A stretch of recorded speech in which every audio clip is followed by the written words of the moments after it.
Hello and welcome to episode 3 of Veteran Instincts. Today, in a change from the usual cast, I am joined by X-Wing famous Alex Burt. Hello. And less X-Wing famous, but maybe just as good, Ben Barber.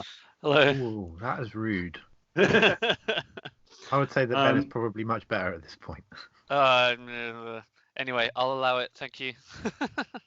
And so today we are going to be showing you the first of what will probably be, given the sort of state of the world at the moment, a number of vassal games. The plan going forward is to probably alternate between kind of current vassal games and some old footage from recent system opens and things like that. This match is from the first round of a tournament that's going on at the moment on Vassal called the Vagabond Open. It's myself versus a player who I think is based around the west of England called Dan. And the rules of this tournament are that you can run any list, but you need to run a different faction every round. And so just by chance in the first round, we have both gone for imperial lists. So tell me about your list. Did you read about this one somewhere? This is something you came up with? What's the deal? So this is something I think I came up with myself. It's called, I mean, you've got to have a trendy name, right? It's called Four Horsemen. And the story behind that is that a fellow 186 member, a guy called Tom Tattersall, who hasn't been playing as much recently, but was a very good player and played a lot in first edition, initially came up with this idea of an imperial list called Four Horsemen. And the kind of general point of it was that there's no good target choice. Everything's terrifying, and you need everything first. So that's the kind of idea behind it. And I ran a number of versions of this during first edition and won a small store kit with one, but never really found a list that felt genuinely like top tier powerful. They're always fun, but maybe just a tier below. And then really with Fifth Brother coming out and with hearing on a couple of podcasts about the interaction between Fifth Brother and homing missiles, I kind of built it, saw that it was 50 points. And instantly my head went back to this kind of idea of Four Horsemen. Right. So there've been a couple of iterations of the list, very much on head sim. The Cutlass Squadron slot is the variable one, and he's in there at the moment to counter swarms, particularly in the current extended meta, to counter the droid swarm, which I think is one of the best lists in the game. How have you been finding that in practice rather than just in theory? So I haven't actually. This is probably my 5th game with the list, and this is the first time I've placed a swarm of any variety. Okay, interesting. And we'll see how it goes. So it's a good moment to talk about Dan's list. So for the uninitiated, this is a Sloane Swarm. There's sort of a few different variations you can do.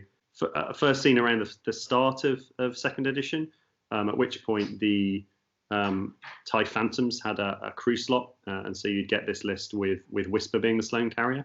But here, Sloane's ability, slightly wordy, but when a ship at range 0 to 3 is defending, if it is destroyed, then the thing that destroyed it takes 2 stress tokens. That's the first half of the ability. The second half is if any of his ships at range 0 to 3 of the Sloane carrier are shooting at anything with a stress token, they get a reroll. Yeah, it's really horrible. So Suntir cannot, that's the first thing you look at, is if Suntir gets double, triple stressed, Suntir's in a world of trouble, right? So you've got to, I imagine, keep Suntir out of trouble for the start of the game, let everyone else soak up the threat. Yeah, and as you say that, I put him in the path. I'm list. Very prescient. So we both commented at the start of the game that neither of us really liked the matchup. Obviously, Dan was worried. He was not happy to see a trajectory simulator proton bomb carrier, because that really messes with the approach of the swarm, or I hope it does. And I was super unhappy to see Sloane. I've never actually, although I'm aware of what he does, I've never actually faced him, and I knew he would be a problem for most of my list. Definitely, all of my list really wants actions, but Suntir and Fifth Brother do not want to be stressed for 2 turns in a row. So my first instinct is like I look at it and like the threat of your like you can remove ties very very quickly. But it's almost like that thing with droids, right? You need to have them gone quickly if you're going to play it like that. So the trajectory simulator is perfect for control. Sabak needs to do something before he dies. Yeah, the Yeah. games I played with it prior to this match, Sabak tends to be people's first choice. Yeah, it is always when I see him on the table. It's just, it's like Wedge, right? The longer he's alive, you just can't allow it because it's just sort of more than any other ship. Those type of like glass cannon ones, if you let them do stuff for free, yeah. Yeah, That's plus definitely- he seems like the one that you'd be sort of easiest pressed to get points off as well. It's definitely the weakness of having, so the original build, which might be good enough. Dale's playing a lot at the moment, actually, and it might be good enough versus Swarms on its own. It's to be confirmed. But it had a advanced proton torp, afterburners, major Rhymer in the Cutlass squadron slot. And that felt a lot more balanced because then there's a sort of genuine, Sabak or Vinder, you kind of, Rhymer, Sabak or Rhymer, you need to kill them both at the same time. Yeah. Whereas Right, here, so before everything moves, like, can you just say what your sort of thoughts on the setup were before it gets too late for the setup? Yeah, of course. So rocks wise, I won the initiative roll and chose to place first. And the two kind of important rocks for me were the left-hand most gas cloud and the small rock that is on the same column as that. So again, at that left-hand side of the board, and there are made probably about 3-3 from both corners. And that's something that I picked up listening to the 186 Squadron podcast, actually. And you have Andrew Patterson on talking about swarms, and he described what he doesn't like to see. And actually, I think I probably should have pinched those in towards the side. You probably want them 3 up from the board edge and then 2 in towards the side, or 2.5. But I really like those because what they do is when your opponent does this, they lock down their ability to hard turn into the board, and you kind of keep them controlled and keep them in that narrow column.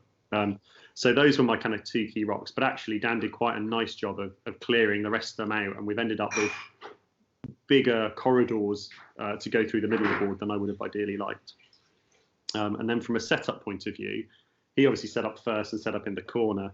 And I ummed and ahed about it a bit. As I say, I haven't played this matchup before, but I thought that the joust was at least 50-50, if not in my favour, if I got my Cutlass, Sabak, and Fifth Brother involved. I knew I couldn't bring Sunter in straight into the joust.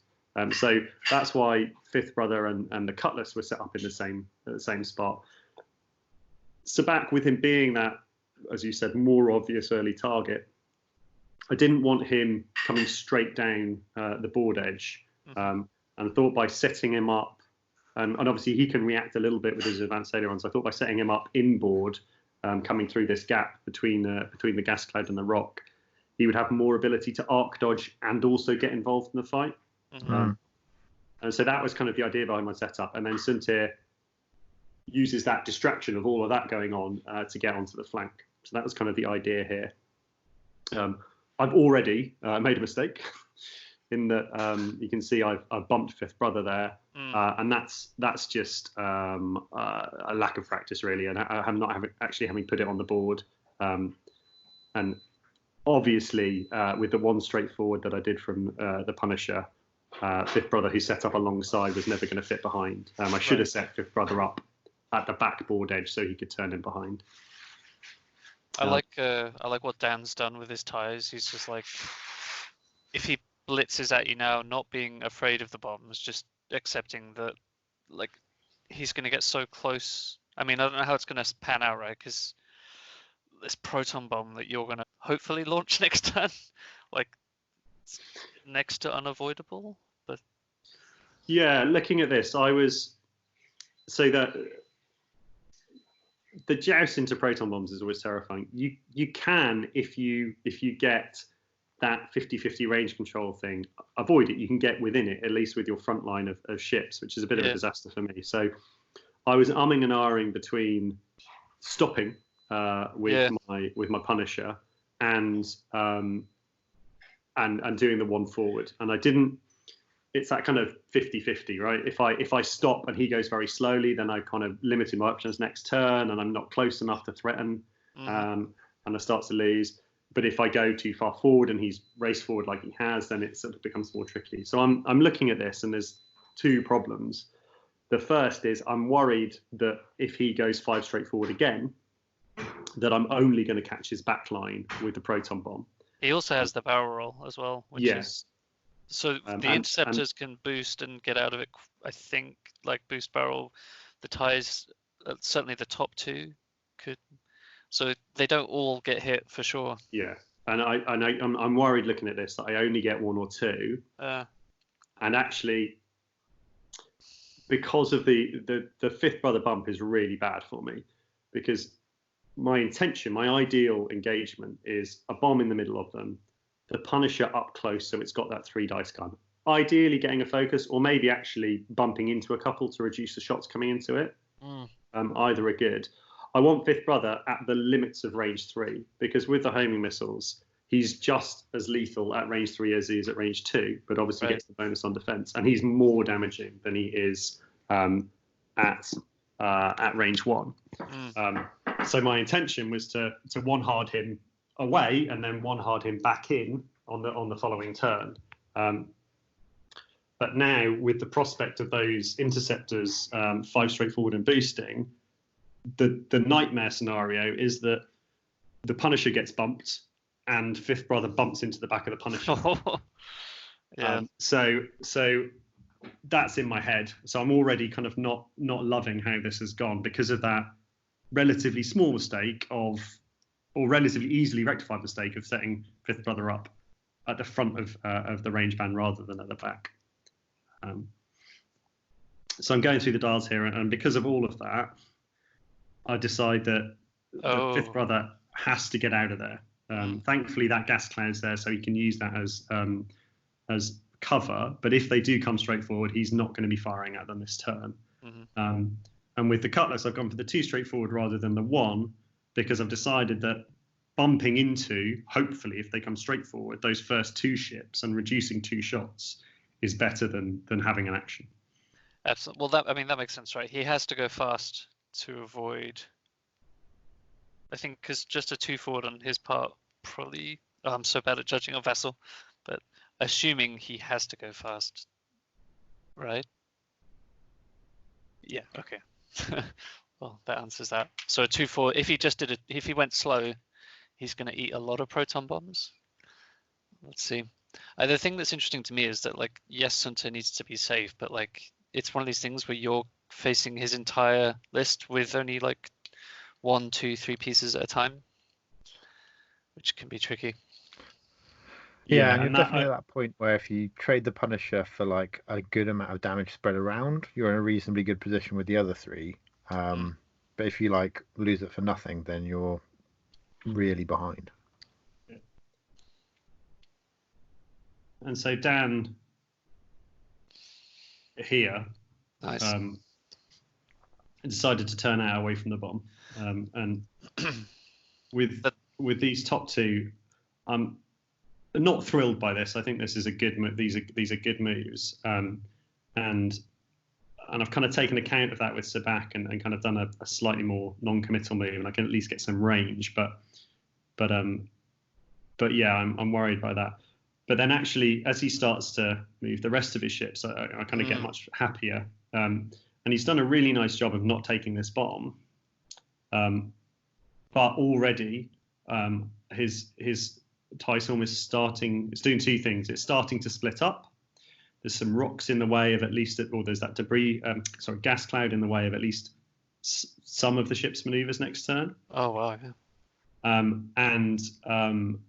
And he's completely given me his flank with the scary 3/4 of my list.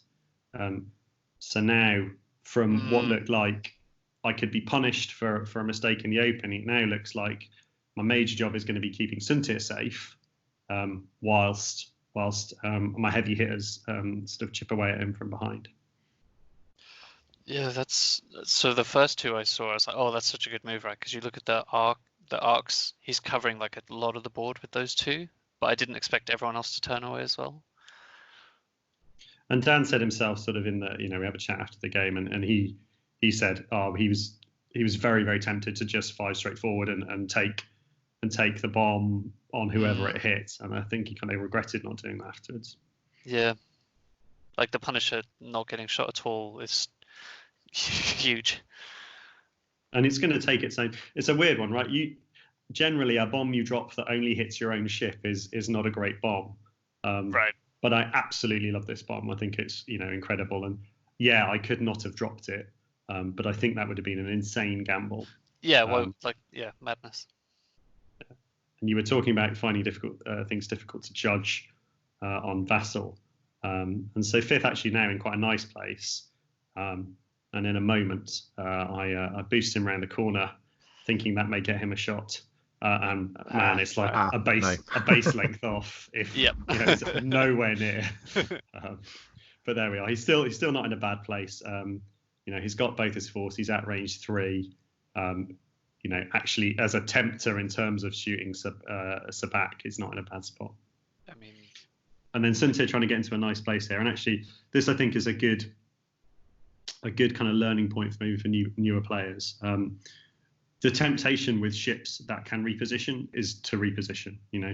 Suntir doesn't really need to take an action here, and it's really hard to do nothing. So I did the focus there, but obviously it's sort of not useful. But had I repositioned either barrel rolling to the right or boosting, I would have committed for next turn. Whereas this way, Dan has to play for me coming through that rock gap between the two rocks, but also ducking back behind that rock that's more in the center of the board. So often doing nothing is the right choice in terms of those kind of approach moves and keeping your options open. I like with Fenrau or other Guri, other scum aces, which is mostly what I play. It's really nice to just point yourself at a rock, and then you create these alleyways that you can choose at the last minute. So we've got shots coming in here. Suntir out of range. But Sabak will open up with a big hit. So range 1 into that nearest TIE fighter. That's number 3. I elect not to spend the focus, which is a bit conservative for me. I think I normally would, but I'm looking at 2 shots coming back in, and Sabak can die very quickly. So I wanted it for defense. But hit crit go through there, and we get a damaged engine. And then there's the follow-up shot from the Punisher. Oh, he took a lock. Nice. Yeah. He took a lock. Normally, having taken the lock, I would have kept it for the sort of range 1 shot. But obviously, with the TIE sitting on 1 health, I wanted to kind of push my luck. And I am lucky. And another sort of single evade there from the TIE. And he goes down. So Sabak could come out of this just taking it's just for the. And did the TIE not have a focus? It spent it on defense from the first Sabak trip. From the first spent it to stay alive. Yeah. And then, arguably, I'm in a better spot here than I would have been if Sabak had just straight up killed him, because it's the Punisher that's taken the 2 stress, and it's the Punisher who's taking no shots the next turn. So Sabak spends his focus there to get out of the incoming fire. Obviously, no reroll for that TIE as he wasn't stressed, and having kept that focus. And so their first round of shooting is over, and I've killed a TIE for no damage in return. I'm really feeling pretty good about myself at this point. And that's kind of often that's pretty good. Yeah, and it's often what you need against the Swarm, right? You feel like to be truly happy against the Swarm, you kind of need to be killing a ship around. Yeah. And I was lucky there. I mean, the range 1 from Sabak was always going to had a good chance of doing decent damage, but to get the kill shot from the Cutlass Squadron was a nice bonus. So it's kind of backwards from what I was talking about before and expecting. We're like, oh, you've only got bits of your list fighting. It's actually completely the opposite now. It's like you've got more firepower on here.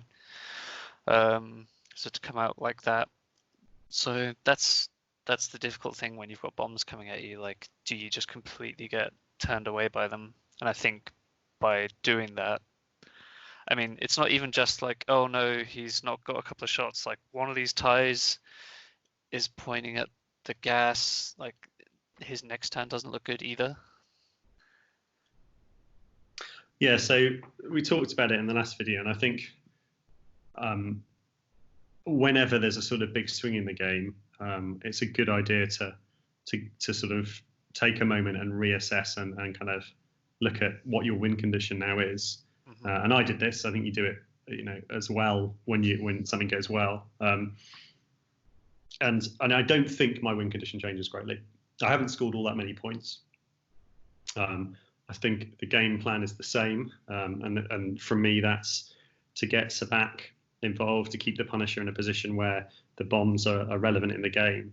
And my plan for Fifth Brother and the homing missiles was really to focus on the interceptors, because they obviously with the 3 dice attack are a bigger threat. And so 2 homing missiles, 2 interceptors, that was kind of what I was thinking. And Suntir, again, probably is still in a phase of sort of dancing around and waiting for later into the game with fewer ships before he gets really involved. Whereas Dan is a bit behind now. So I think his choice this turn is a trickier one. Does he allow the 3 ships at the bottom right hand corner of the board to continue to flank him and commit hard to try and trap Suntir, which is obviously easier than done, and an I6 double repositioning ship? Or does he try and turn some or all of his list back in to get the joust that he maybe should have gone for the previous turn? So I don't know what you guys would do at this point. Plus, there's still the possibility of more proton bombs. So like, even if you're not that likely to launch on this round, you still have to factor that in too. So I was just looking at those interceptors, thinking they could get into a lot of quite nice places, and use the sort of front academy to sort of gum you up and maybe sort of try to nail to back, because he's not Duchess, so he's a little bit easier to block. But I definitely wouldn't be going for Suntir. No, same, because like you can run away all day with Suntir and then he just gets picked apart. I was wondering, those interceptors look like a 2 hard right. Both would be nice. Yeah. In which case you hard right with the guy next to the gas cloud, to block Suntir, as you say, like he's Blocks the back. Blocks the back even, yeah. I mean, obviously he can avoid it somewhat, but maybe not in a favorable position. And the good thing about the 2 hard with those interceptors is I think it avoids a bomb, or if it doesn't, he's got the reposition. So, and then with his Scarif base pilot, he's sort of in a position where he could still kind of threaten the arc that Suntir wants to come in, but if he just does like a 1 forward, but I don't know how much. Like a 1 forward covers quite a wide area of the board, right? So he can't get shots on him for free. I have no idea if that's how he's thinking. I don't. Yeah. Okay. Well, that makes sense if he's already got to go that way with those ties. But I'll be really interested to see if he tries to keep everyone together. I think going it hurts to let someone like Suntir come in the flank for free, but it depends. It depends roll how for the gas risky cloud there you are. and roll for the gas cloud there and no strain taken.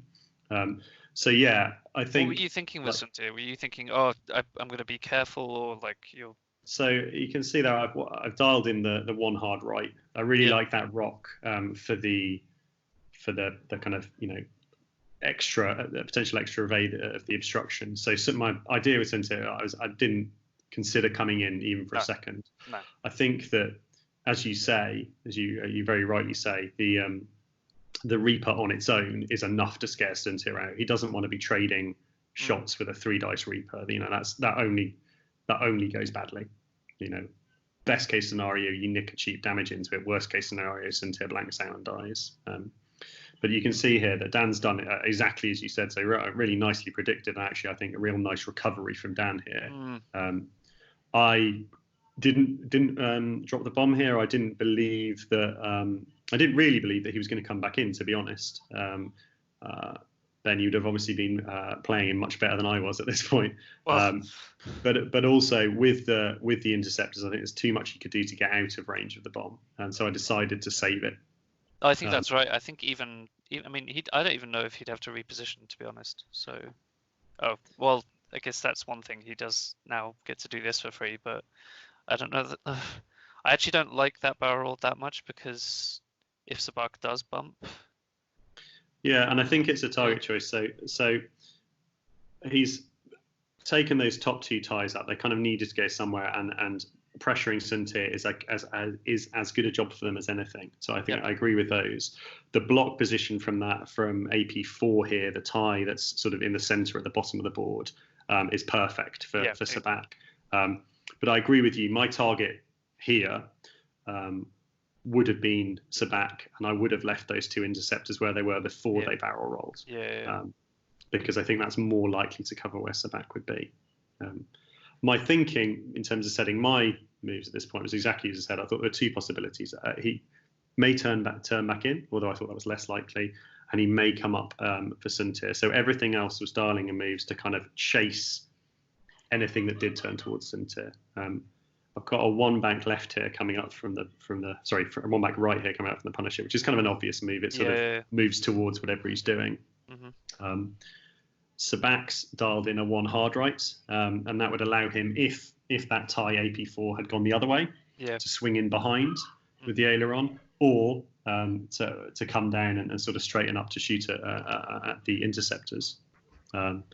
And then Fifth Brother's got a one hard left, which might seem counterintuitive if I'm aiming for the center of board, but it covers guys coming down towards the Punisher. And if everything had gone the other way, the boost right would have sort of straightened him up and got him some cheap shots around the back. So that was kind of my plan.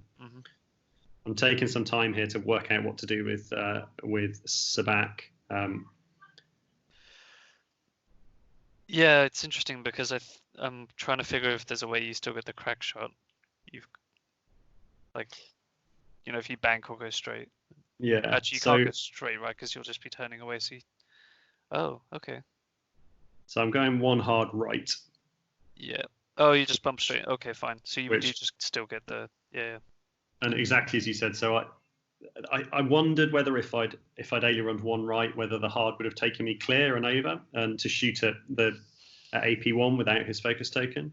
But it was kind of dividing my fire, not focus firing at all, and doing this and kind of staying, on the exact same line I was on. I thought I'd probably get a crack shot into that front interceptor.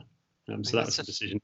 That's the thing you have to think about when you're blocking someone as well. Is it seemed to me quite likely that Sabak would get blocked there, and you have to crack shot is such an easy thing to forget people have, but you do have to play around it. And I think it's quite predictable that you would stay along the same line, in which case barrel rolling avoids the crack shot, and it's all those small things. Or not barrel rolling, right? You know what I mean. Leaving him where he was. Yeah, I mean that's one of those things that's incredibly easy to say when you're spectating, because when you're in the game, there's so many things to be thinking about, but all those little things do add up.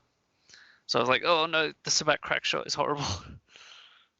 So Fifth Brother's come in and got his target lock, which I'm incredibly happy with, and Suntir here is got the rock from at least one of these shots, and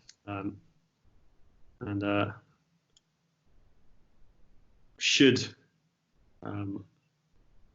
barrel roll out, focus up, and tank these shots. I think. Any other thoughts? I was expecting the barrel roll, which I'm not sure if it just hasn't happened yet or you decided not to do.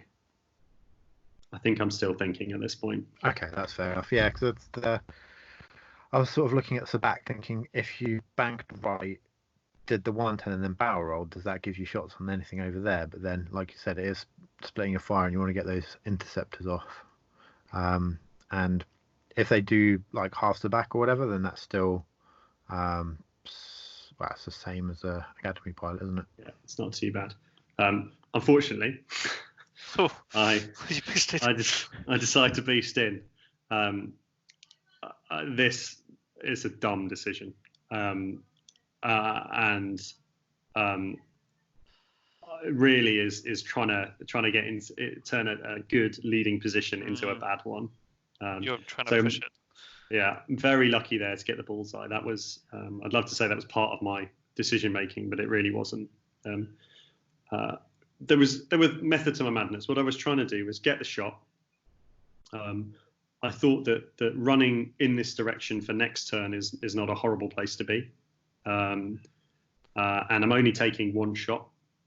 So I thought that was a reasonable risk. And what I'm really trying to do here is strip the focus off the TIE fighter to save my Cutlass Squadron. But it doesn't work. Using Predator and spending a focus, I get 2 hits, and there's 2 natural evades in the 4 dice. So Suntir now sat at least with a focus, but in a dangerous spot, not having achieved anything. I'm confused. Shouldn't Suntir be stressed? Didn't you? He is, and we pick that up in a second before it becomes relevant. Okay, good. Not enough cheating. This was all null and void. So now we're at my I4s. Fifth Brother's shooting. So can you explain how Fifth Brother with homing missiles works? So Fifth Brother's ability is after you perform an attack, if the attack hits, you can spend 2 force to add a crit to the results after the neutralize results step. Homing missiles, there are a 4 dice range 2 to 3 attack. It's target lock, you don't have to spend it.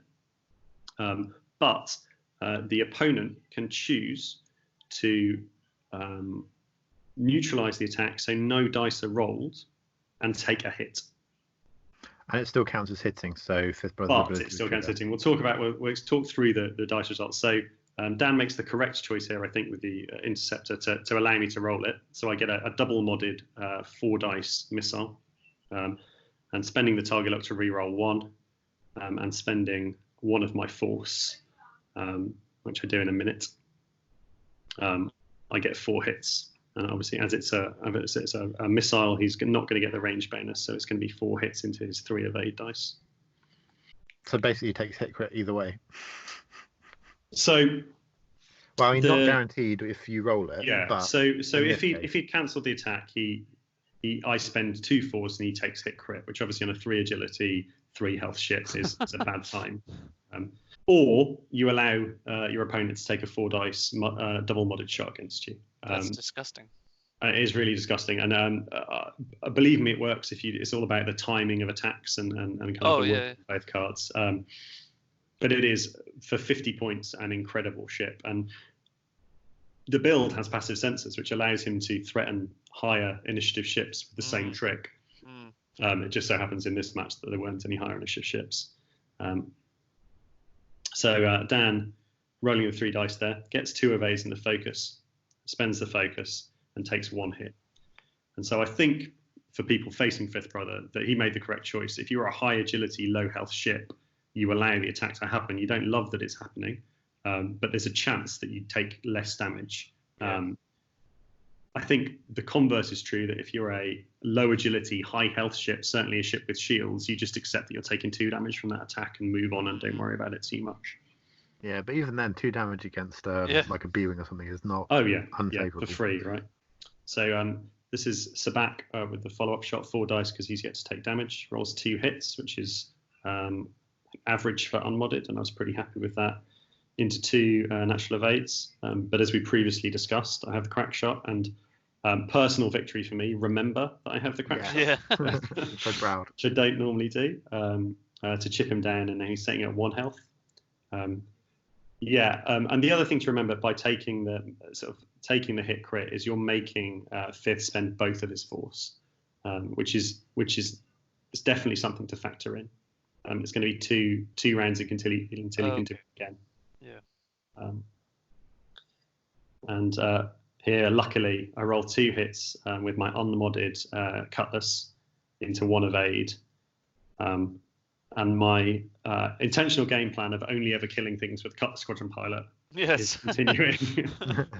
And poor Cutlass takes 2 more stress for his trouble because of Sloane triggering. But again, I've taken something off the board before it's shot. And reduce the incoming fire on my Cutlass squadron, and I'm pretty happy about the situation. The only issue here is Suntir. I mean, yeah. What is I this? feel Gonna like be there's a some range 2 foreboding shot. going on. We're seeing a lot of Suntirs get caught out in veteran instincts at the moment. So now Dan's shot's coming on the Cutlass, and that's 2 hits from. I honestly don't know which of them, but one of them, with the reroll taking it to hit crit. Nice. Wow. And I get the focus, so 2 shields and a crit coming into the Cutlass there. Is it a good crit?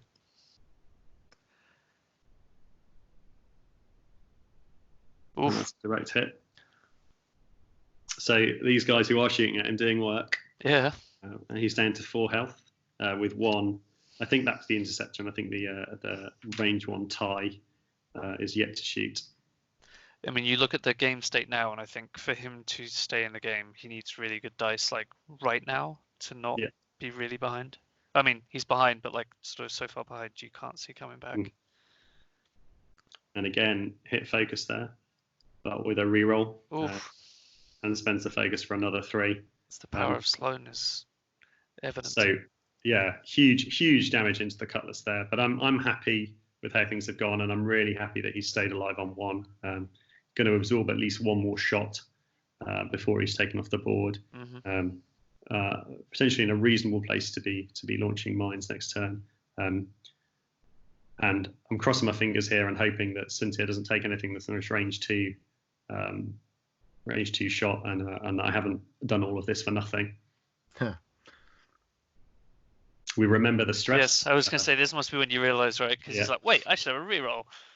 And which I hadn't taken into account. I'd kind of think, and with the focus, that's 3 hits coming in on a now terrified Suntir. Okay.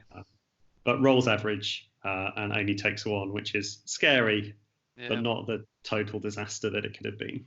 Yeah, you got away with that somewhat there. Yeah, hugely. And again, I think another really good learning point. So that I had perfect information when Suntir made that move. I knew that I was in a good position at the bottom of the board.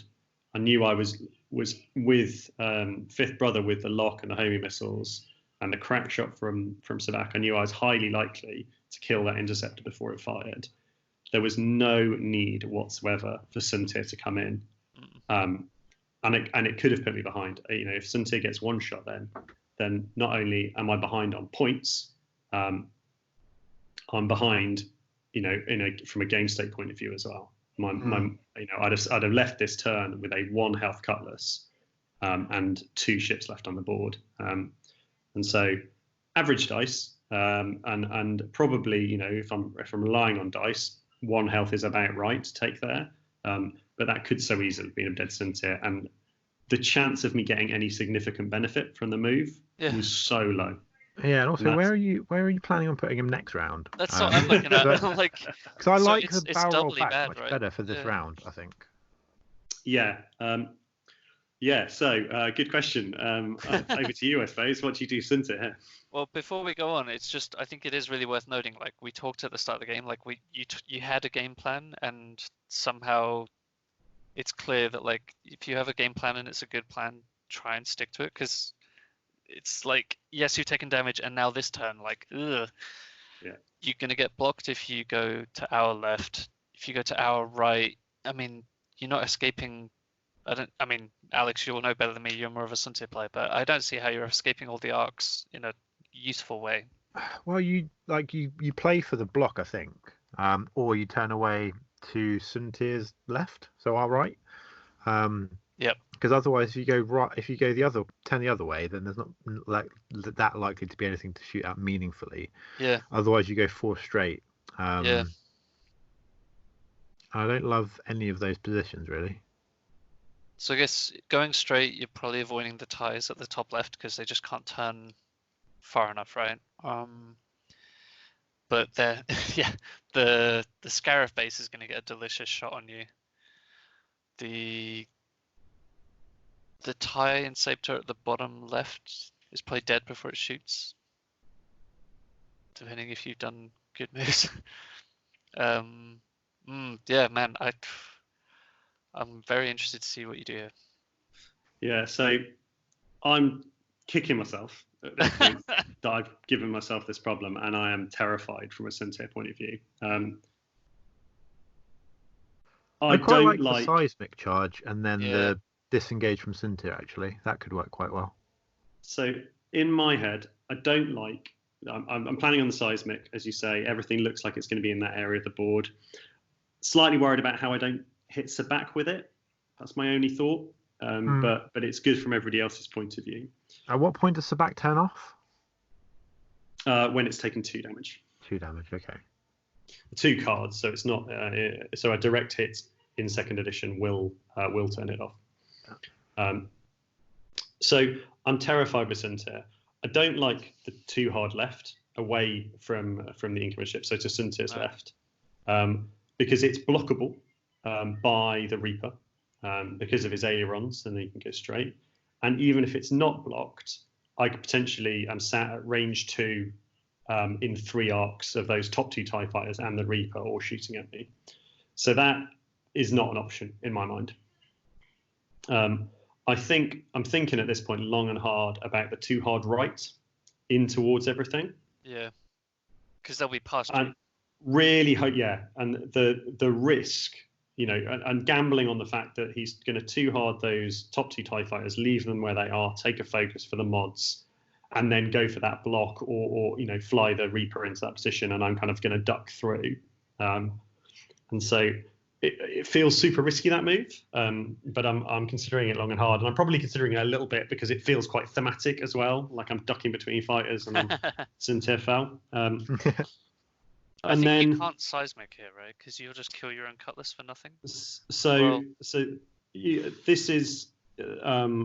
where the sort of decision I get to. I think what I decide to do here is use the fact that he thinks I'm going to seismic, right, to create a safe area of the board. So what I decide to do with Suntier, which you'll see in a moment when I put the dial down, is go straight forwards. And as you said, Ben, I think going fast and straight forwards leaves me out of arc of those TIE fighters. Hopefully flies me past the Reaper, wherever it ends up. And my only issue at that point is whichever of these bottom 2 ships, the TIE Fighter and the Interceptor, are pointing in that direction. And I decide, for reasons I'm not entirely sure of now, to go with the 5 straight rather than the 4. And the 5 straight keeps me stressed, so it's a big gamble because anything that can shoot me is going to get rerolls. And I honestly could not tell you why now I did that. Did you forget it wasn't blue? I think I might have forgotten that the 4 straight was blue. I think I had the I have to go fast, and that's it. I think I had the TIE Advanced prototype dial in my head, and I was thinking, well, the 3 straight's not fast enough. It can easily get blocked by the Reaper. I need to go faster than that. So I think I kind of wasn't really thinking about the 4 straight because I kind of wasn't fully aware that it was blue. Everything else moves are relatively straightforward. The Punisher is just trying to get out of there, maybe put itself in a position not to be shot. 5th Brother is easy. He banks in and in all likelihood gets a shot onto that Interceptor. The Interceptor, because of where the Punisher is, can't get close enough to not be at range 2. And with the 1 bank, my 5th Brother can't be blocked because he's flying into where Sabak will have just left. And then I have a bit of a think with Sabak. And my thought process with the 2 hard is that I'm going to swing up to start putting fire into the Reaper. Oh, he thought you were going to turn away. Interesting. Yeah. So he's played hard for the block there on Suntier, which is like, just a 50-50, right? That's amazing if he's right. It's just really interesting to see how different people see it, because I didn't see, like, if you've got a 3 dice gun that's threatening that area of the board. So if he keeps going slow with it, his arc is covering so much more of where Suntier can be, or other ships. Like by committing hard to a block with a 3 dice gun, it's now out. Like, it's just interesting to see that you guys see that differently. I would never have thought to try and block with the Reaper because I want to use it, you know. Yeah, I mean, he's also in the position where he's quite behind, so he needs to score some points, right? So if he gets the big block on Suntir and manages to take him off the board, then that puts him back into the lead. Yeah, no, it's definitely not a bad choice. It's just interesting to see how different people think. And at this point, if I do too hard with Suntir, I'm taking range 1 shots from this TIE fighter. Yeah. He could have. He could have done something interesting there, right? So he decided to coordinate the K-turning TIE fighter to get it to focus. Not a bad plan. What he actually could have done is he could have jammed Suntir because he was at range 1. And that would have done one of two things. If I do escape, then obviously I can't double token, can't token stack. And if he gets the bump, the problem with bumping Suntir is he usually gets his free focus. Yeah. But if I think I'm right in saying if I'm jammed, that when Suntir triggers and gets his focus, it immediately would go away. Jam. Yeah. So I think the jam on Suntir was probably, not knowing where Suntir was going, a better idea. Although, as we know, with Suntir frustrating, it wouldn't have actually achieved anything. So here, the Punisher's not really doing much. I'm kind of slightly kicking myself. I called the 3. I called the K turn with that back TIE fighter, and I should have dropped a proton bomb. I was worried about killing my own Punisher, and actually, maybe I'll take that back. Maybe it was the correct decision not to do it. I'd take a little bit more time here again to work out what's the best way to bump Sabak. And I decide again the answer's straightforward. So here, I'm kind of thinking that the too hard I've got dialed in will bump everything. I'll stay there and I'll get that range 1 into the side of the interceptor. And that works out nicely. And I've gone far enough to clear out of the way for the Grand Inquisitor, who's going to roll in and take the lock on the interceptor. Fifth brother, not Grand Inquisitor. Sorry, yes. Yeah. But, Fifth brother. Much better. So I can't see how this interceptor survives. I do like that TIE fighter has a nice shot on Sabak. And I do. So I'm interested as to why you didn't passive sensors ever. Like, of this turn, it probably doesn't really matter because you haven't really got an obvious shot. But having multiple 4s, like if you're shooting first with Sabak, passive seems like a good choice. But I feel like there's something I'm missing. Yeah, it's a reasonable question. I think, absolutely. You're absolutely right. I hadn't considered the possibility on that previous turn that Sabak would one-shot that interceptor. But you're right. If Sabak had one-shot the interceptor he had the crack shot on, then it would have allowed me to take an alternative shot. So yeah, absolutely, that's a misplay on my part and a very good spot on yours. I think I was sort of just laser focused on what I was going for, and I was like, right, I roll up, take the target lock. But you're absolutely right about the passive being the better answer. It wasn't necessarily a criticism. I just wondered if there was a thought process that I hadn't considered. But no, it was a really good. So Suntir flies forward here, gets hit crit, slightly above average. A 4. Yeah, isn't it? Well, they're actually, I don't know if he could have boosted. He could have barrel rolled, he'd been fine. So average, but into bad evade dice here, and that interceptor taking a crit from Suntir and already looking in trouble. Sabak with a absolutely enormous roll has bumped. Oh, God. And then we think it's okay and realise he's rolled too many dice. And again, punches that crit 3, which is a disabled power regulator. And fifth brother, lucky for me, just at range 2 here. And so after having a brief thought about whether I was going to try and be cheeky and keep my homing missile, decide that Agreed. that would be an idiotic thing to do. Right? Like, just remove that guy. And so here he has no choice. He obviously can't take the 1, let alone 2 damage because he would die. So he needs to let me roll. Roll 2 blanks there.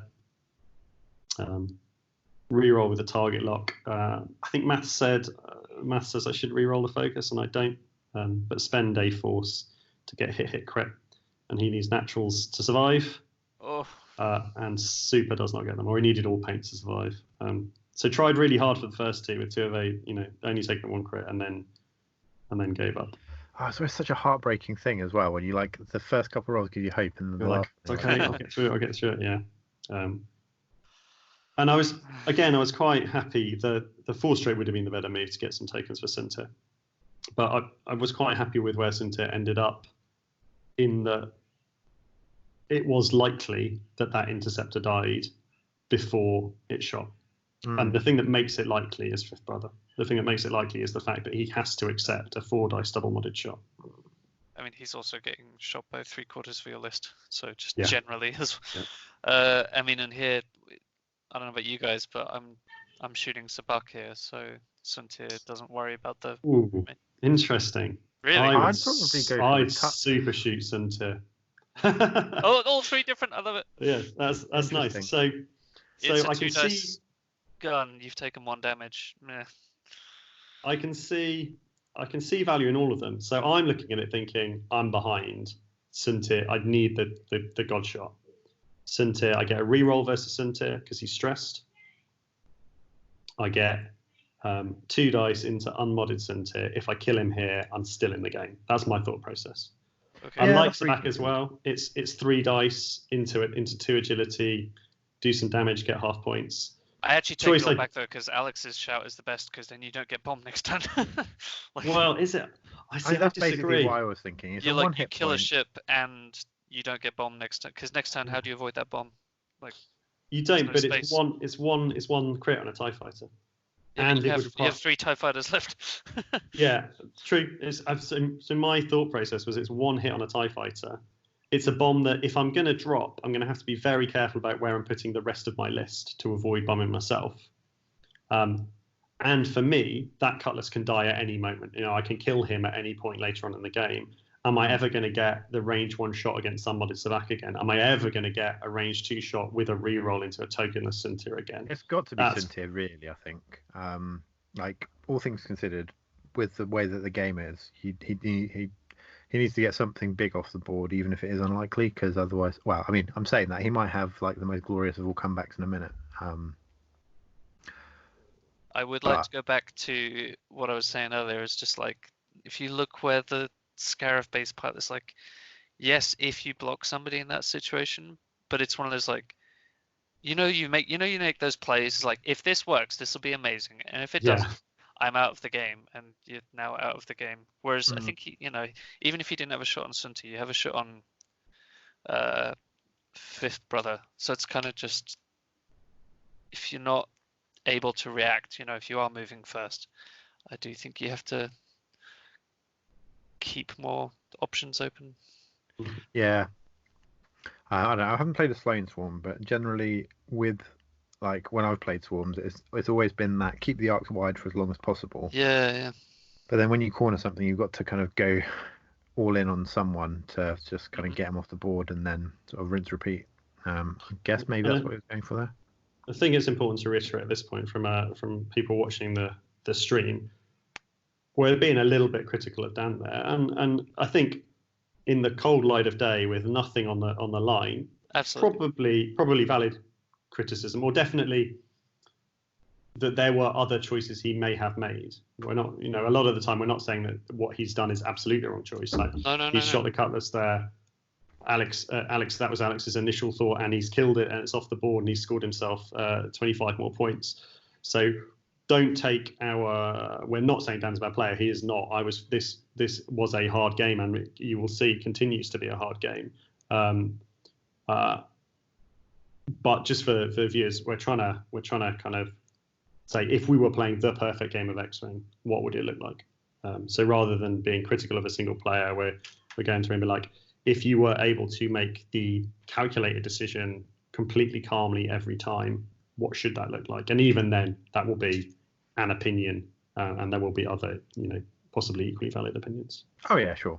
And for you can go and see me making plenty of bad decisions on stream separately if you want.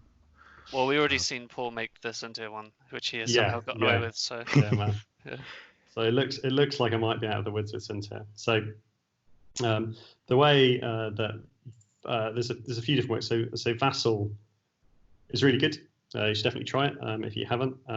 It's a little bit clunky. It takes a little bit of time to get used to. But actually, I first tried it a couple of years ago, and it was horrible, in my opinion, at that point. But now it's not. Now it's just learning a few shortcut keys, and the game will do everything for you. It sorts out the bumps. It does the moves for you. It all works really nicely. How we were suggested to this tournament running was that we played for an hour and then played another 2 turns. So at this point, because of the sort of time it's taken us, neither myself or Dan were massively experienced Vassal players. There are 3 turns left in the game at this point. It's about 6 minutes left. We think we're probably only going to get through 1 turn in that point, and then there will be another 2 turns. So, boys, you are 34 points up, and there's 3 turns left in the game. What do you do? It's not a lot. So you've spent all your homing missiles, right? Homing missiles are gone. The cutters obviously died that turn, and to complete the round of firing, AP1 had a range 3 shot into Fifth Brother with a reroll, but Fifth Brother had 4 evades dice and the force and survived and didn't take any damage. So my 3 remaining ships, 2 of my range ships are unhurt, and then Suntir is 1 off half.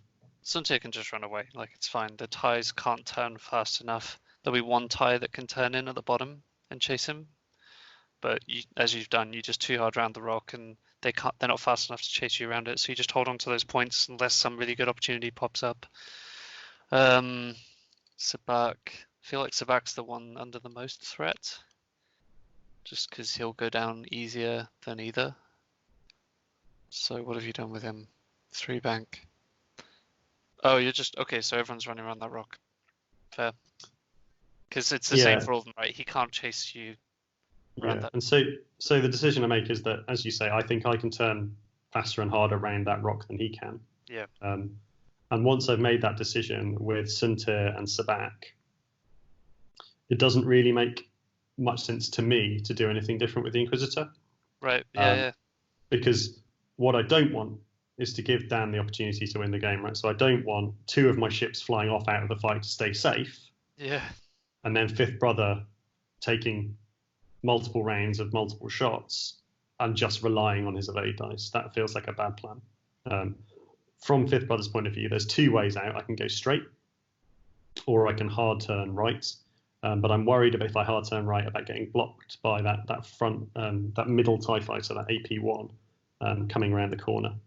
And I think as he ends up, a 1 hard would have been okay from being blocked point of view, but would have been sat at range 1 of him. I really like the position he's put that bottom tie in, though, right? It's like blocking. It's incredible, isn't it? Yeah, it's absolutely incredible. Because knows exactly. It's obvious where you want to go, so now you can't do it for free. Yeah. So just in case people missed that, he was stressed. He decided to keep the stress and 3 banked, really well judged over the top of Sabak, and I did not see that coming at all. Yep. And it's an incredible position because exactly as you say, it's in my way. He blocks me, and if I do fly over the top, then he's sat behind me at range 1 with decent shots. And let's not forget that Fifth Brother's super stressed, so he's got rerolls. Yeah. Oh, very nice. Yeah. So wait, did that fit? No. Nope.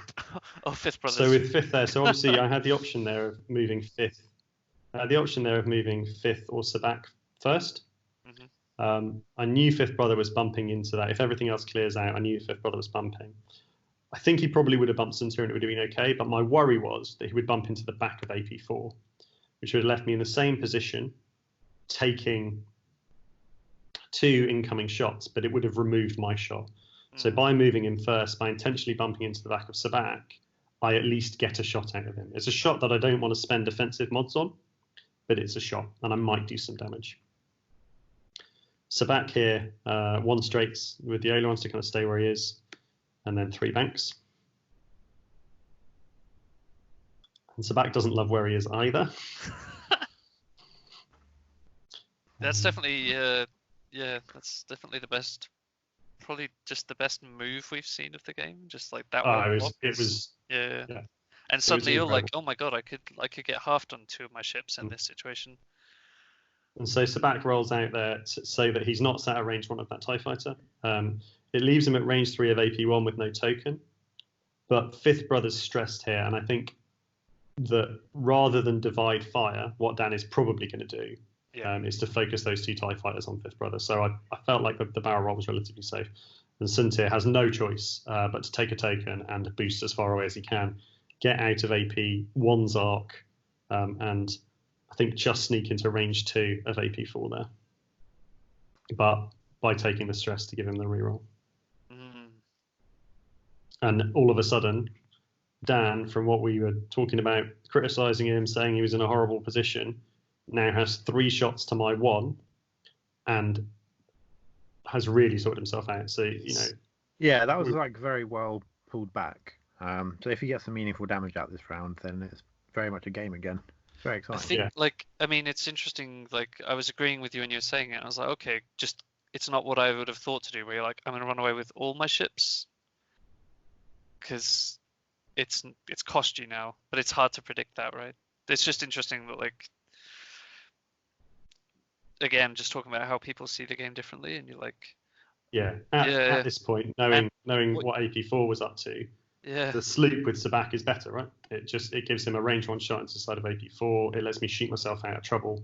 But I didn't do that. So Fifth Brother does no damage. But luckily takes none from the first range 1 shot from AP1. Even with the reroll, only ends up with hit crit, and I think I natty out of that. And then we've got 1 remaining range 2 shot coming in.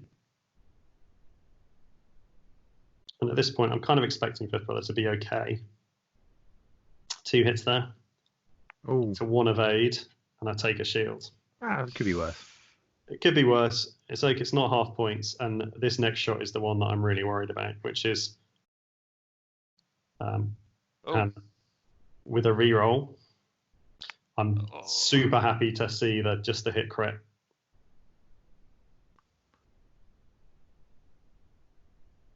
And luckily, we're spending the force. Get out of that on half.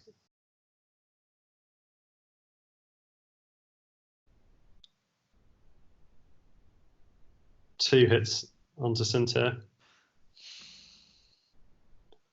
And 2 evades. Boo. Boo. Don't you just love Suntir? No, nobody likes Suntir. Oh, it's one of those ships that always feels invincible when you're playing against him and like really fragile when you're playing with him. Yeah, absolutely. I was fully expecting my Suntir to blow up at the first available opportunity, but turns out I was flying someone else's Suntir this game. Yeah, well done. So I think I was super lucky there. I think Dan played much better than me on that turn, and deserved more out of it than the 1 shield on 5th. But I am now in a precarious position. I've got 2 ships that are 1 damage off half. And that will leave me very close on points. I haven't worked out the maths as we've been watching it, but I think that that is actually quite a reasonable outcome. Like when you factor in how the shots were dispersed. So I wouldn't be too unhappy with that if it was me, if I was in Dan's position, really. I think it's one of those where he's got the maneuver side right, almost as well as he could have played that. And you feel when you're in the position Dan is of being behind on points, that's when you need to get the good end of the dice variance. And so average, which I think you're probably right, that probably was about average, wasn't good enough for Dan there. And you kind of feel like, the universe should reward you for having played better. That unfortunately isn't how it worked. So then, like you with the swarmier lists, especially against imperial aces, you need the patience to be able to get those turns over and over again. And they don't always happen. Sometimes you do no damage, and you just have to kind of get on with it and sort of stay calm and keep plugging away. So what does Dan do now? Sabak's not getting away for free, I think. So Suntir really can be gone this turn. Yeah, so at this point... Back and Aileron and then 3 bank can be pretty much out of the fight completely. It's unfortunate for Dan that Suntir is now in the way, almost, right? For where that academy wants to put its arc. Like, you want to be able to 2 forward focus. Well, I would. That is something that's quite often forgotten about. The sort of next turn blocks you can do with I6 aces. Like sometimes it really infuriates me when someone will boost into a place and I'm like, no, I want it to be there. That wasn't my spot. Yeah, and that's obviously what I was doing with Centaur. I wasn't just running away. Yeah, clearly. So I think from Dan's point of view, you can do the easy ships first here, right? So the Reaper is aileroning one right and then turning one hard right. Mm-hmm. You know, that's it. There's no other move. You go through the gas cloud twice, but you need his gun in the game. I also think he doesn't have to worry about the gas cloud. You're just not going to be shooting at him, I think. Yeah. So. You've got a choice, I think, with the TIE fighters. There's the option to try and block Fifth Brother. And actually, Fifth Brother doesn't really have a move that's definitely safe. And so I think I was thinking that Fifth Brother was going to be the target here. Mm-hmm. And as you rightly say, Sabac's running, and because of all of that, I've decided to hard to Centaur around that debris rather than turn on the force straight and get as far away as possible. And the reason for that is I'm worried that if I, as I say, same thought as the previous turn, if I run one or two of my ships away and the last one gets killed, then I've not got the option to come back in. At this point, there's 2 turns left in the game. Yeah, you might need to get more points. Yeah, so I might need to get more points, absolutely. So that's why Centaur's coming around this debris. Okay. And with, I can't remember what I decided to do here with Fifth Brother. Yeah, that's the problem with the TIE Advance prototype. It's like once he kind of gets in the scrum, it's sometimes quite hard to escape if you're stressed. Mm-hmm. And so I've got the one stress here. So my decision here with the TIE Advance is to one hard right, and we'll talk about that once I've done it. But there's the Reaper move, as predicted, puts him in a really nice spot. Oh. Yet again, AP4. I love it. Completely unpredictable, marvelous move. Stuff like this has an added value, doesn't it? Right. So now, for the first 2 ships I'm moving this round, I'm half thinking about what they're doing, because my major concern is, crap, how much trouble is Centaur in?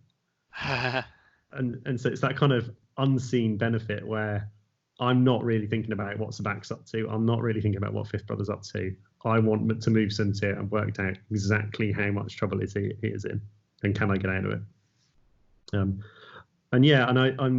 I think Dan's making the correct choice here by threatening sort of that move there to try and catch Centaur, but also to threaten Sabac here. And I hadn't called it again. I'd assumed that Fifth Brother was the target, but I think it makes much more sense to try and go for Sabac. Although I'm not sure I love that barrel roll.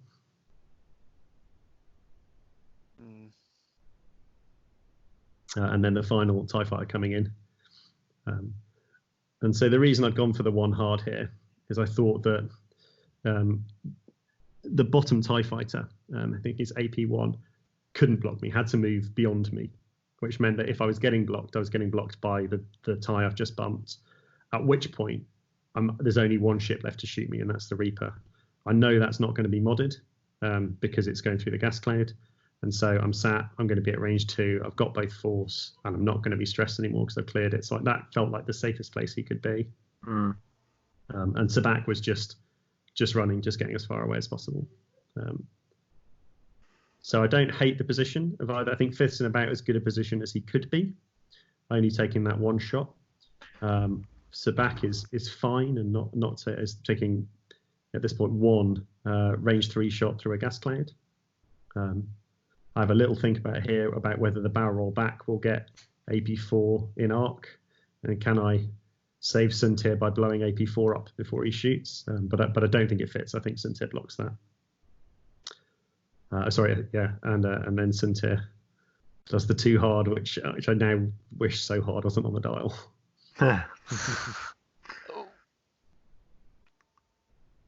Oh. Were you thinking you can you barrel left and backwards here? Or was that? The answer is maybe. That's so close, right? Yeah, it looks really, really close. And if it doesn't work, then I've sat myself at range 1. I don't think I'm confident enough to do it without taking the focus, which means I give him a reroll. Yeah. So that I don't love. So you just go with the other choice that jumps out to me is go all in on AP2, but then you're putting, I don't know, like then you put yourself in the Reaper's arc as well. Yeah, so I think if I bank right, I also think I'm still in AP4's arc. Oh, definitely. But it's not. And I can't barrel roll out because the gas cloud is in the way. Yeah. But as you say, it sort of gets me the shot on AP2, and just hope that something magical happens. But if I strain to do that, I'm stressed. I'm in the Reaper's arc, and so this is the solution I come up with, which is to boost straight forwards and barrel roll sideways and forwards, and hope to hell that I've judged that correctly. There was a lot of zooming in and peering at the screen at this point. Oh yeah. Wow. And now the only problem, as you say, is that I'm at range 3 of that Reaper with a stress. But it now means it's very unlikely. So say he halves Suntir, it's unlikely he kills him. Well, reroll, but half Suntir, that's not enough, and he doesn't have a way to get half other ships. So here the TIE Fighter taking a strain. So I take the pop shot with Fifth Brother, get a hit. Comment that the only way he takes a hit is to roll all focuses. Oh no. He does. And so now Fifth Brother, sat with both his force, has just put a hit into a previously undamaged TIE Fighter. Do you spend the force? What does that give you? So that would be 11 points. 95, I think. To 95, and if he halves Suntir, so I probably would. So I go ahead and I spend it, and I add the crit, and I do that for 2 reasons. Reason 1 is that it half points the TIE Fighter. Might kill him if I get the direct. That'd be nice. But the primary reason is that I don't want the Reaper to shoot Suntir. Yeah. And that's kind of what I was getting at with the target choices. Yeah. And so by doing this, I tempt him into shooting Fifth Brother. This is what I think I'm doing in my head. And either way, the crit's clearly beneficial. And I decide that the shot into Fifth Brother, an unmodded shot into an unmodded Fifth Brother, is unlikely to do 3 damage. And that's what he needs to get ahead on points. Little did Paul know. Yeah. Whereas a single modded shot into an unmodded Suntir might do 2 damage, and then I'm behind in the game. So Dan kills Suntir here. He's at 105 points.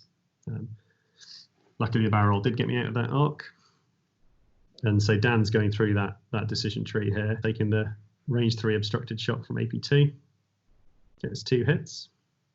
But pure Sabak is fine. And then the only remaining shot is the Reaper shot. Thinks about it for a bit. And unfortunately for me, makes the correct decision and decides to shoot at Suntir. So this is 3 dice with a single reroll because of the stress, into 4 dice with no mods. Oh, the suspense is killing me. I feel like I know what happens already based on the tone of your voice, but I want to see it.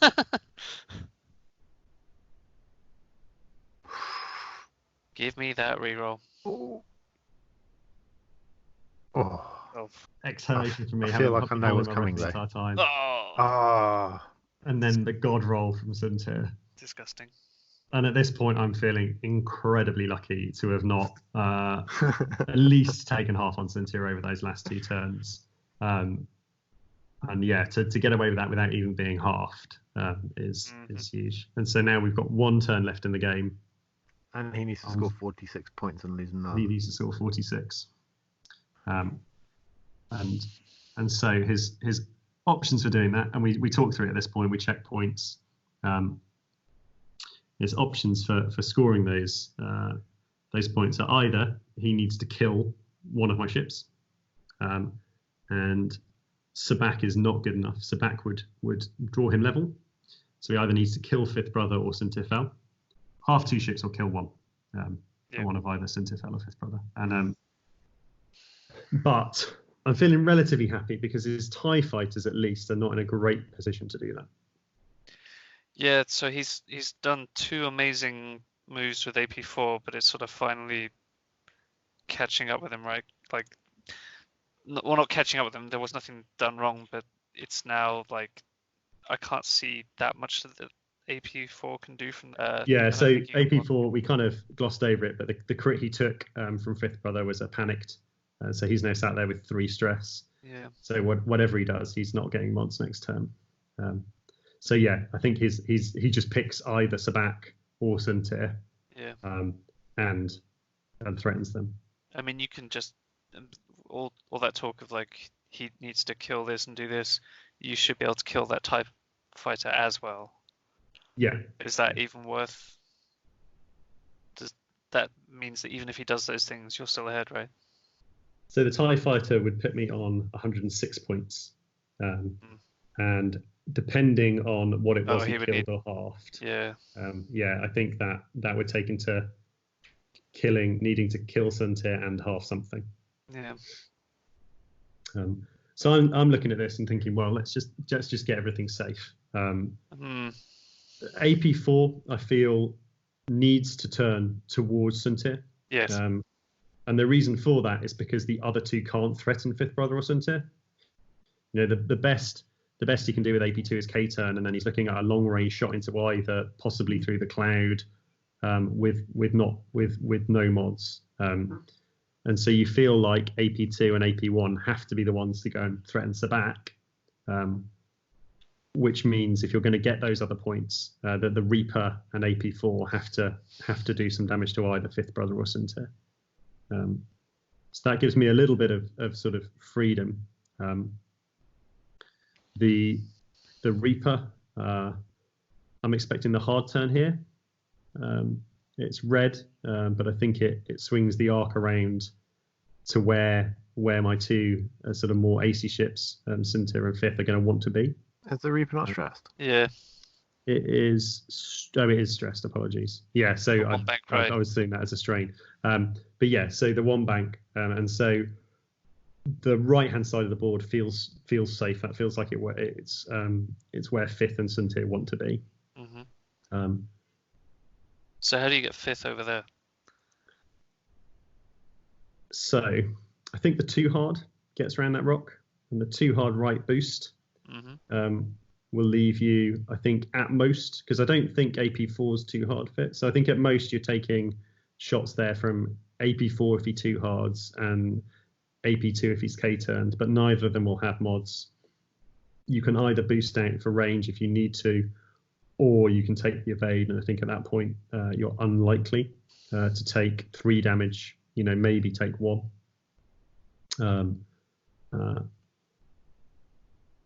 I think Suntir just wants to go far away, and with Sabak dialing the 2 hard here, because I don't want to completely disengage. And as you say, that those 11 points do mean something. They do make it harder for Dan to win the game. So Sabak wants to stay as far away as possible from AP2 and AP1, but have the kill shot on AP4. Yeah. And so it's all going well. I like this. And then we'll see what happens. Obviously, Dan made his decision, style set. I'm just umming and ahhing about Fifth Brother. It's just interesting looking at, broader strokes. Looking at the matchup, you were both like, oh, it looks like a hard matchup for both of you.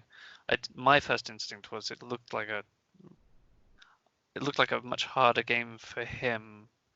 And, the threat of the bomb at the start, and meaning that he has to split his guys, and how it's all led to this and still be threatening you is really interesting to me. Yeah, I think I had the better of the early game because I had the easier game, right? My all I had to do was point the cutlass in his vague direction. Right. Yeah. And he had to try and sort that out. And I don't know that his solution was perfect, because I think even now I'm still reaping some rewards of that swarm splitting up at the start. Absolutely. But certainly the mid game, sort of mid to late game, he has done an incredible job of pulling it back with some really next level TIE fighter play, I think. And even now, even in the final turn, that too hard from AP2 onto that cascade, I did not see coming, and it is marvelous. It's exactly where he needs to be. And so, I am by the skin of my teeth ahead at this point, not on points, but I am the one under pressure, and it's because of the quality of play from Dan in the mid to late game, which has been incredible. So I do the 3 bank here, and realise I've been a total idiot. And because it was a bigger manoeuvre, it feels like it's further away from stuff. But the thing I'm running the thing that I'm running away from in terms of the Reaper, it would have been exactly the same, because all I need to do is get to the point where I'm beyond its arc. It risks putting me into arc of that TIE fighter, and I'm looking at this now thinking, crap, have I just blocked Suntir Fel? Did you just boost there, or did you? I boosted, yeah. Yeah. So I think the boost has taken me out of arc. I'm fairly happy with that aspect.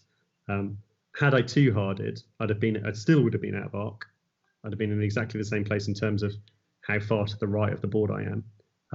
But I wouldn't have nearly been in arc of AP4, and I wouldn't have potentially blocked Suntir Fel. So Sabak coming around here, banks away, because he doesn't want to be sat at range 1 of AP2, sat on that gas cloud, and arcs around to get just a clip AP4 with the arc. And then we find out whether Suntir has bumped. Oh, God. Ooh, and for a moment, I think I get away with it, but no. Man, I hate the difference of one maneuver, right? The too hard on Fifth Brother, and everything is fine there. Suntir is sat there. He boosts us. We focus boosts. He's taking 1 shot from range 2 from an unmodded TIE fighter. But now he's sat in range of both. So back to the rescue, hopefully. Fingers crossed. Oh, my. And a huge hit crit. Range 3, so 4 dice. Damn. And sneaks that final damage through on AP4. All right. So now, breathing a sigh of relief, I think Suntir is probably going to make it through. And it's taken me to that 106 points. So I know that Dan needs to kill Suntir and half Sabak here for the win. Which he still can do, right? Totally he can do, but he's only got 2 shots to do it with. It's very unlikely. Both unmodded. Yeah. And One you're through a rolling rock. 3 and 4 dice. Yeah.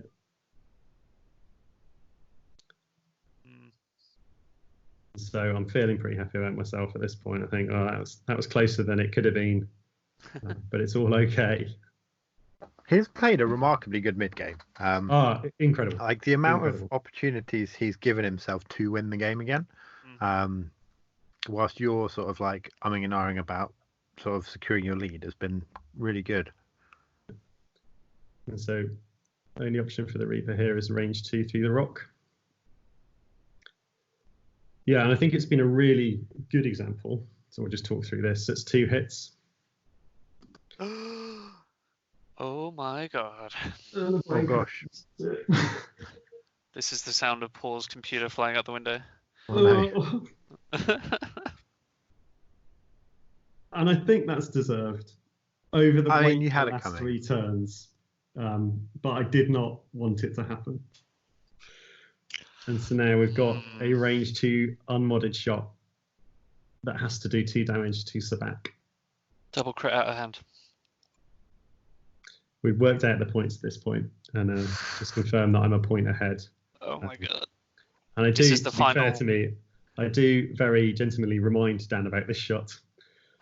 two hits out of hand. Oh. But thankfully, okay. My word.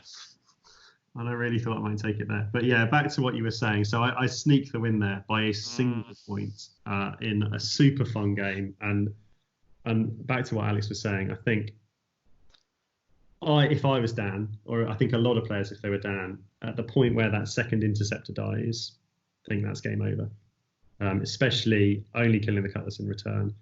And the quality of play and the unpredictable moves to keep the pressure on and get himself to a point where he was 1 point away from winning and one bad roll from Sabak away from winning, I thought was really good. So I was umming and ahhing about what game to pick for this week, but I thought, hopefully people agree that was an exciting enough finish. That was an exciting finish, and like after that point where we kind of were talking about like Dan needing to do some big plays to bring it back, I was quite glad to be sort of like proven wrong in almost in that like just sort of solid threats for like the latter part of the game like could have been enough. Like I think the odds were still in your favour throughout, but the fact that it was like so close and only 1 point in it in the end, like it was really testament to like how closely fought that was. Yeah, and it's as I say, repeating myself, but it's worth repeating. It shows that in X-Wing, and particularly in second edition X-Wing, if you keep plugging away and you keep putting your ships in the right position, you will get yourself back into games. That you can come back from seemingly losing positions much more easily in second edition than you ever could in first edition. And I think that the power of not giving up is huge. But it's definitely something to bear in mind, and always sort of reevaluate what your win condition is as the game progresses, because there's always one, even if it is very unlikely. So what do you look at? Obviously you got the win, but it wasn't a comfortable win. And aside, there's the obvious like small things like turning Suntir back in, but like in terms of broad strokes, do you look at like how you approached it any differently, or do you think this is what you had to do and it worked out, but only just? I think for the positives for my list is that it proves that this build can beat swarms.